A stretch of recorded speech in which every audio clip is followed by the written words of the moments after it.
Hello and welcome to another trip report.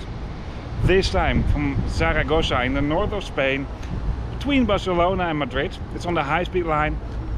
Here at the front you can see the old railway station building. At the back is the new building, and the new building is huge. It's huge. You find high-speed trains to the south of Spain, Barcelona, Madrid, and there are Alpha trains, semi-high-speed trains that will go to the northeast of Spain, northwest I mean, so Bilbao, San Sebastian. I'm making some more trip reports around here because in Spain there are so many domestic flights. Well, the train is a great alternative and a way more sustainable alternative. So I want to tell you about this, guys, but not in this video, because nowadays you will find trains to France here, to Marseille. But this used to be the gateway between France and Spain as well, more or less the gateway. There was actually Canfranc International, and this is where I'm going to right now. And the first big city, if you enter Spain from Canfranc International, is Zaragoza. What I do in this video, I will show you the railway station of Canfranc first. I will also show you this station and some views from the train on this route. I don't know exactly in what order I will do this, because I will arrive there around 7:30 or so. And tomorrow morning I will leave quite early. I have a crazy weekend where I'm doing a lot of trip reports. So I will do a lot of things with voiceover. I hope you like this video. If you do so, or if it's a helpful video to you, give me a thumbs up. And if you'd like to see more train related videos, subscribe to my channel. But for now, let's roll the intro.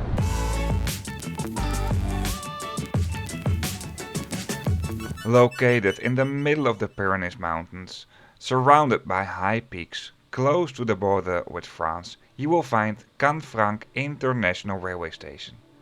This railway station has a very interesting history to tell, and a part of this, I already witnessed this at the moment I arrived here by train.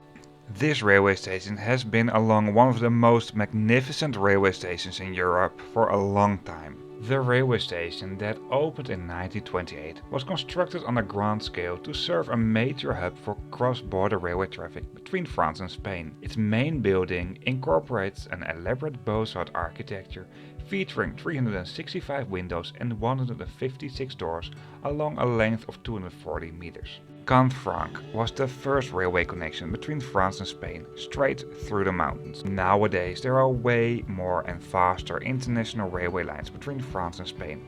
However, there is definitely something that still can be improved. Between 1945 and 1948, France closed their part of the railway station due to the fact that Spain collaborated with Nazi Germany during the Second World War. In 1970, this railway station closed its doors as an international railway station for good, and the Grand Railway Station building has been put out of service. The reason why is that this railway station never ever met its expectations. Not long after the railway station has been opened, the Great Depression started, and soon after that the Second World War happened. Trains from and to France used this tunnel that is a little less than 8 kilometers long. And you can still see the entrance of the tunnel. You can just walk there, but the tunnel itself is closed. Right next to the tunnel there's this building for, I think, customs, and this is the entrance of the tunnel. The French decided to stop the service on the line after an accident with a cargo train in 1970. This line was far from profitable due to other railway connections that were faster and just better. So therefore, repairing the tracks would not be worth it, according to the French authorities. There are plans to relaunch international trains again, and some parts of the French track, at least for the domestic part, are opened again, so they relaunched a part of this track again. The Pau to Canfranc section at the French side of the track was electrified. You can still see some of the remainings over here, and you will find a lot of remainings of how things used to be here in general. Even though at the moment I was recording this video, the railway station was being kind of refurbished because a hotel will open here. This will be a hotel operated by the Barcelona Hotel Group, and they do have more hotels in railway stations, for example in Malaga and Barcelona. The main railway station building is just absolutely great, and at the moment this will be a hotel. The grand entrance hall will still be available for everybody to visit. A part of this railway station used to be a hotel as well. At the middle you find the grand hall, and at the left side you find the French part of this railway station building, and at the right side the Spanish part. The tracks used to be right at the railway station, but well, because they are building a hotel now, they're not there straight away anymore. I'll get back to this a little bit later. In Spain, the railway were built on broader Iberian gauge tracks, so the tracks are wider than in the rest of Europe. Nowadays, this doesn't count for the high-speed lines anymore. They are the same as in the rest of Europe, and these trains can just cross the border. However, for the conventional railway lines, you need to change trains, the wheels need to be changed, or nowadays you also have trains that can change the width of the tracks. I also do have a video on those trains. However, back in the days when they built this railway station, this point was a point where people always needed to change trains. And from Canfranc you would find trains to all places at the Iberian Peninsula. So not only Spain, but also into Portugal. Even though this is absolutely not an obvious international connection, it still is an international connection. There is a rail replacement bus between Canfranc and the first station at the French side where you find trains, and there are 2 trains per day from here to Zaragoza in Spain.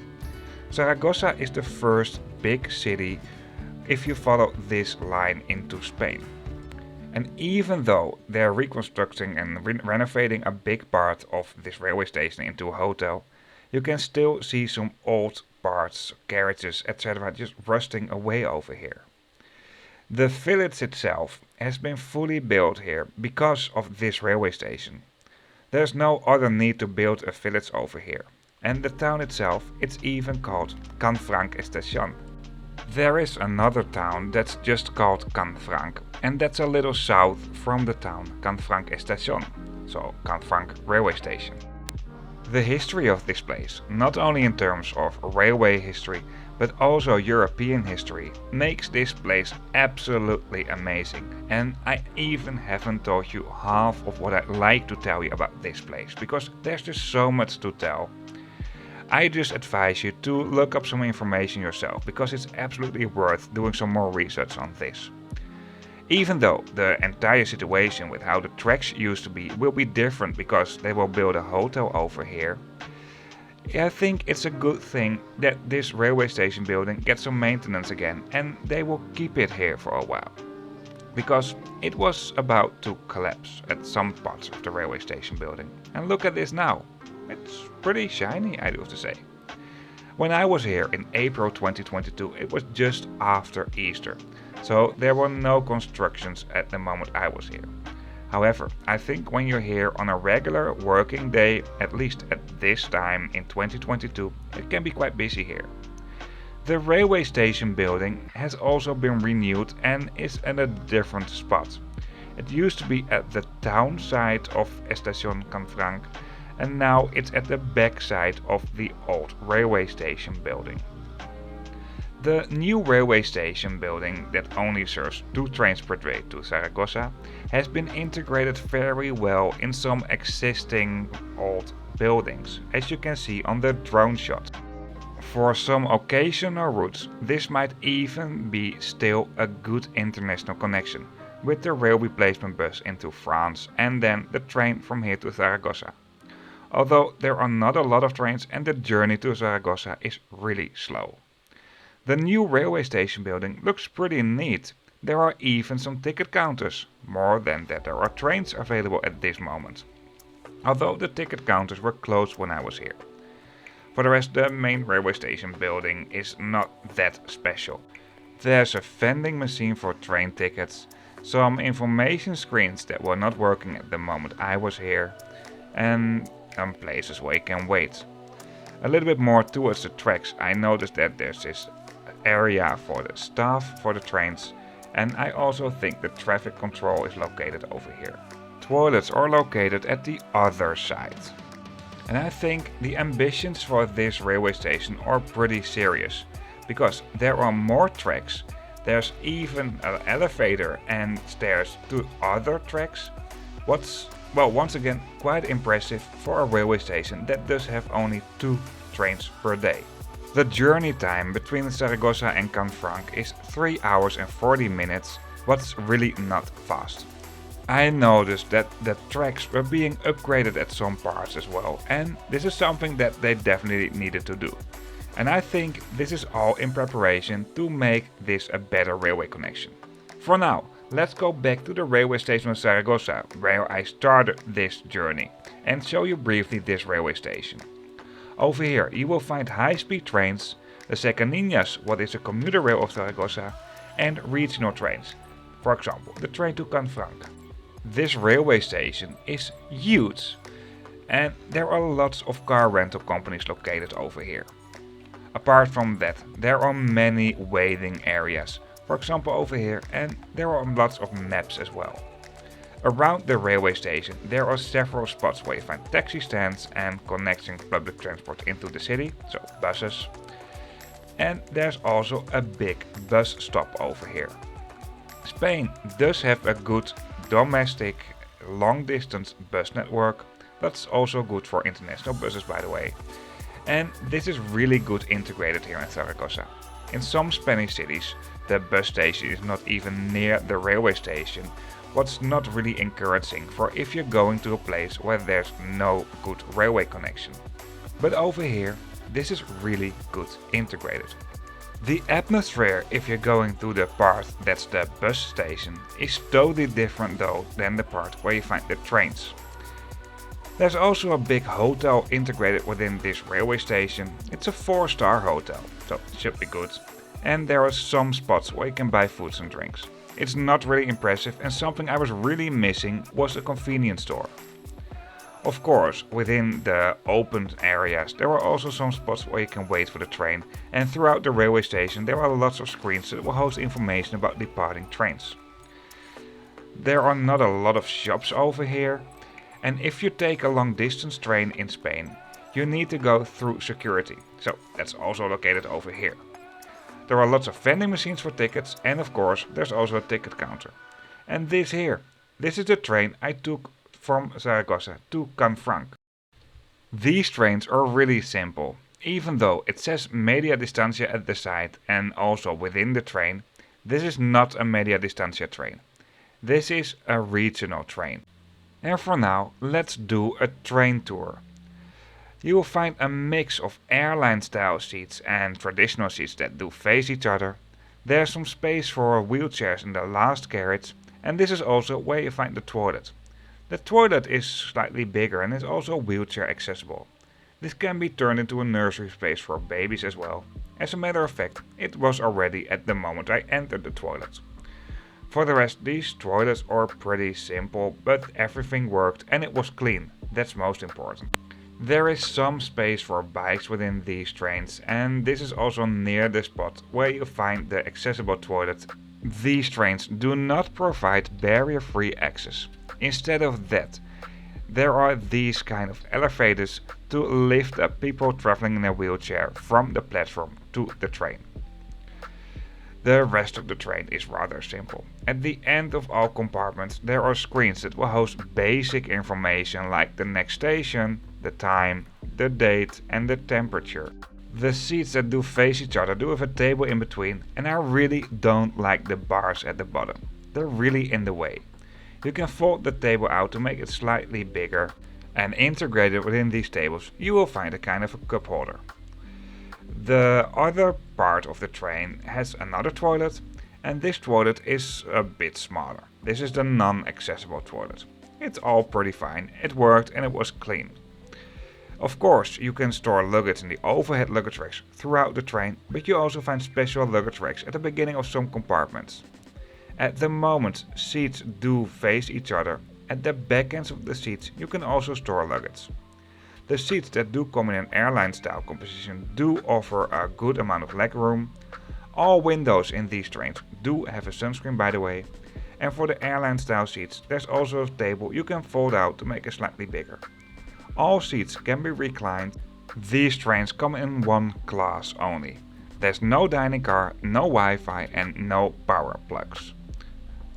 If you buy a return ticket, the ticket price per route is a little bit lower than if you buy 2 single tickets for these trains. And if you're traveling with the use of a rail pass, so Interrail or Eurail, you can just hop on. Tickets do not automatically include a seat reservation. As a matter of fact, you can't reserve seats for these trains. Even though I told you less than half of what I like to tell you about Canfranc railway station, I think I told you something, and if you want to know more, just look it up. Somehow I think I'll be back here to make a bigger and longer video, and also to try the connection by the rail replacement bus into France.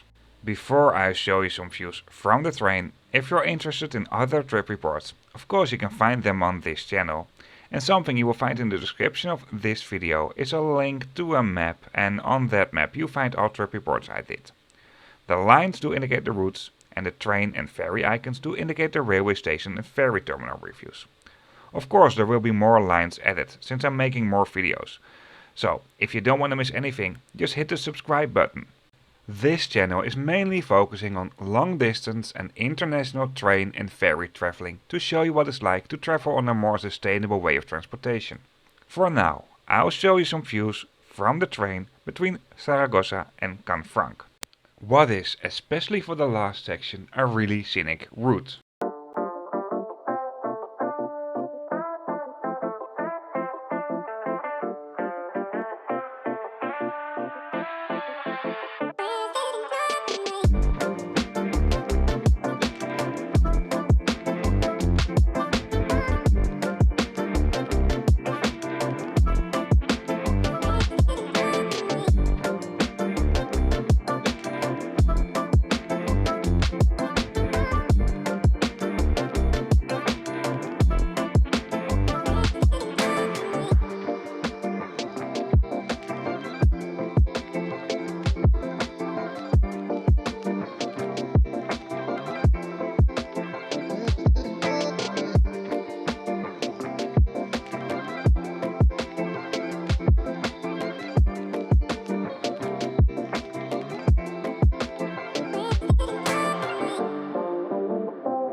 That's it for this video. Since I have a long train in my back, I just record everything right now in the train. I think I'll be back around here because I really want to see how the new situation is at the moment. The luxury hotel, the Barcelona hotel, is in use. The hall will be accessible to everybody. This is also what I think I mentioned in the video. But yeah, I probably will be back, and probably not. I'd love to stay in the Barcelona hotel, but I think that's a bit too pricey for me, or not too pricey, but just priorities. I'd rather travel more and pay a little bit less, because where I stayed was really good and really affordable. But yeah, I hope this has been a helpful video to you. If so, please give me a thumbs up, or if you liked it. And like I said in the introduction, when you'd like to see more train related videos,